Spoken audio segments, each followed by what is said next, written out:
The target of the skipper was achieved. In a game, the positive target is to have the victory over the opposition.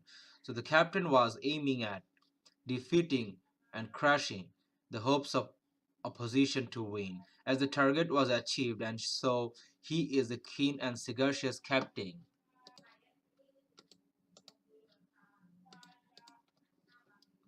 Choice A and choice B given us eschewing and bolstering mean avoiding and supporting, respectively. On the other hand, scuppering as choice C means making defeated, which merges with the prediction.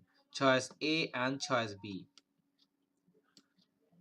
are two opposite verbs to make sense with respect to the passage, which create confusion, so showing a little relevancy. But a captain from the winning side neither support nor avoid the hope of the other side.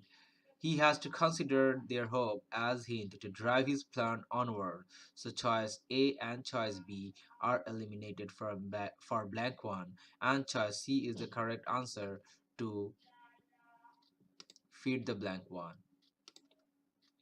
Slapdash as choice D and torpedo as choice F mean careless and inactive. The captain from the winning side who are aiming to defeat other should be careful enough and active amply to grab the victory. Choice D and F thus unfit for blank 2, but choice E given as painstaking means careful or scrupulous, which fits the blank 2 to make sense.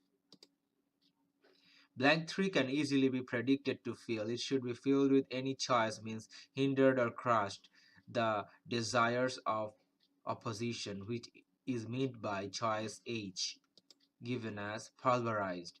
Gleamed as choice G and rejuvenated as choice I mean sparkled and making something fresher and lively, which is against the prediction and contradictory with the correct answers of blank 1 and blank 2. So the correct answers are choice C, choice E, and choice H.